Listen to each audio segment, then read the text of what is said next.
ကုလသမဂ္ဂနဲ့အာဆီယံအပါအဝင်နိုင်ငံတကာအများစုကမြန်မာနိုင်ငံမှာစစ်တပ်ကလုပ်တဲ့ရွေးကောက်ပွဲဟာလွတ်လပ်ပြီးတရားမျှတမှုမရှိတဲ့အတွက်လက်မခံဘူးလို့တီးတီးပြောဆိုနေကြရုံနဲ့မကဒီတွင်မှလည်းမဲပေးမဲ့သူအလွန်နဲ့ပါပြီးချော့ကက်နဲ့ပြီးဆုံးခဲ့ရတဲ့ရွေးကောက်ပွဲကို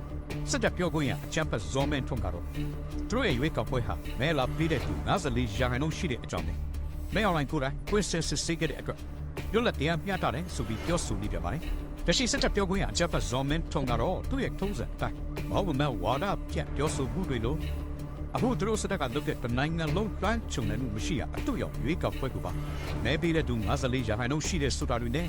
မဲအွန်လိုင်းကိုယ်တိုင်ကွင်းစစ်ဆေးခဲ့တာကြောင့်လွတ်လပ်တရားမျှတတဲ့ရွေးကောက်ပွဲဖြစ်တဲ့ဆိုတာတွေကိုပြောဆိုနေတယ်လားဖြစ်ပါတယ်လက်ရှိမြန်မာနိုင်ငံလုံးမှာရှိတဲ့မြို့နယ်ပေါင်း300ကျော်မှာ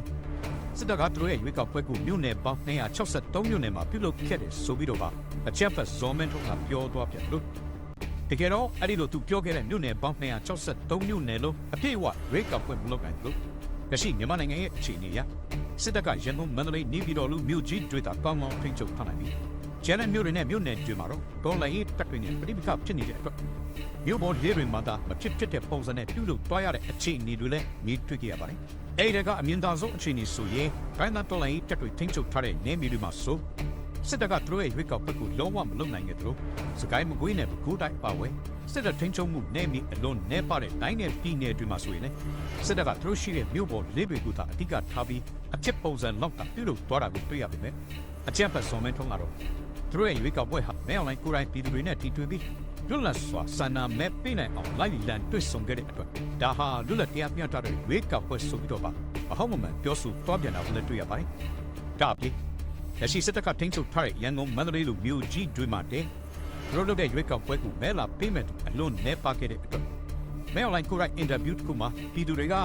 သူတို့ကြိုက်တဲ့သူမပါတဲ့အတွက်မဲမပေးကြတာကိုတွေ့ရတယ်ဆိုပြီးတော့ပါဝန်ခံပြောဆိုသွားပြီးတကယ်တမ်းမှာလည်းအဲ့ဒီရန်ကုန်မန္တလေးလိုမြို့ကြီးတွေမှာတဲ့မဲပေးရုံတွေမှာမဲလာပေးတဲ့သူနဲ့ပါခဲ့လို့ချောက်ကက်နဲ့ပြီးဆုံးသွားခဲ့ပြီပဲအချမ်းဖတ်ဇော်မင်းတို့ကတော့သူတို့ရွေးကောက်ပွဲဟာမဲလာပေးတဲ့သူ54ရာခိုင်နှုန်းရှိခဲ့တဲ့အကြောင်းနဲ့သတင်းမီဒီယာတွေတန်တမန်တွေရွေးကောက်ပွဲလေးလာဆောင်ကြီးအဖွဲ့တွေရဲ့ရှေ့မှောက်မှာပြုလုပ်ခဲ့တာကြောင့်လွတ်လပ်ပြီးတရားမျှတတဲ့ရွေးကောက်ပွဲဖြစ်တယ်ဆိုပြီးတော့ပါချန်ဖန်ပြီးမဟုတ်မှဝါရပြပြောဆိုနေပြန်တာပဲဖြစ်ပါတယ်အဲ့လိုတွေအချက်ဖတ်စစ်တပ်ကသူတို့လုပ်တဲ့အတူရောက်ရွေးကောက်ပွဲကို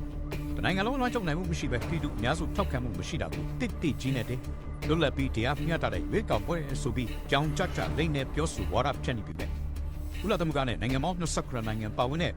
ရောပပါလီမန်ပါဝင်အာဆီယံကိုယ်တိုင်ရုပ်နိုင်ငံကအများစုကပါမြန်မာစစ်တပ်ရဲ့ရွေးကောက်ပွဲဟာလွတ်လပ်ပြီးတရားမျှတမှုမရှိတဲ့အတွက်လုံးဝလက်မခံဘူးဆိုပြီးတော့ပါတိတိပြောဆိုထားတာလို့